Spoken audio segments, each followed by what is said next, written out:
নমস্কার, শ্রাবণী রান্নাঘরে আপনাদের সকলকে স্বাগত জানাই। আজকে আমি তৈরি করব এই গরমে প্রাণ জোড়ানো ঠান্ডা ঠান্ডা দই লস্যি। আর এই গরমে এরকম ঠান্ডা ঠান্ডা এক গ্লাস দই লস্যি হলে কিন্তু মন্দ হয় না। আপনারা দেখতে থাকুন আমি কিভাবে তৈরি করছি। তাহলে চলুন আমরা চট জলদি তৈরি করে ফেলি দই লস্যি। এই গরমে প্রাণ জোড়ানো ঠান্ডা ঠান্ডা দই লস্যি। লস্যি তৈরি করার জন্য সবার প্রথমে আমি মিক্সার গ্রাইন্ডারের বড় জারটা নিয়ে নিয়েছি। আর একটু বড় জার নেওয়াই ভালো। এর মধ্যে এবার নিয়ে নিচ্ছি টক দই। আমি 2 গ্লাস লস্যি তৈরি করে নেব, তাই এখানে 2 হাতা টক দই ব্যবহার করেছি।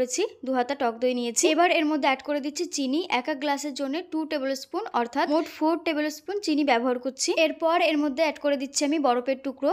বেশ কিছু বরফের টুকরো অ্যাড করে দিলাম। এর মধ্যে কিন্তু আমি কোনো রকম জল ব্যবহার করছি না। আপনারা যখন তৈরি করে নেবেন আপনারাও কোনো রকম জল ব্যবহার করবেন না। এবার এটা ব্লেন্ড করে নিয়ে ফিরে আসছি। দেখুন ব্লেন্ড করে নিয়েছি। লস্যিটা মিক্সিং জারের মধ্যে নিয়ে খুব ভালো করে ব্লেন্ড করে নেওয়ার পর লস্যিটা সার্ভ করার জন্য 2টো গ্লাস নিয়েছি। এবার লস্যিটা গ্লাসের মধ্যে ঢেলে নিচ্ছি। আমার চ্যানেলে নতুন বন্ধু হয়ে থাকলে এখনই চ্যানেলটি সাবস্ক্রাইব করে নেওয়ার অনুরোধ রইল। আর পাশে থাকা বেল আইকনটা অবশ্যই প্রেস করে নেবেন, কারণ যখনই নতুন কোনো ভিডিও দেবো খুব তাড়াতাড়ি আপনাদের কাছে পৌঁছে যাবে। 2টো গ্লাসে লস্যি ঢেলে নেওয়ার পর ওপর থেকে কাজু ও কিশমিশ দিয়ে একটু গার্নিশ করে নিচ্ছি।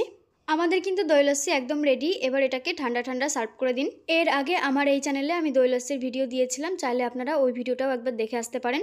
তৈরি হয়ে গেছে আজকে আমাদের রেসিপি এই গরমে প্রাণ জোড়ানো ঠান্ডা ঠান্ডা লস্যি। এবং আপনারা দেখলেন এটা কত সহজেই চটজলদি তৈরি করে ফেললাম। আমার রেসিপিটি ভালো লাগলে লাইক করুন ও শেয়ার করুন আপনাদের বন্ধুদের সঙ্গে।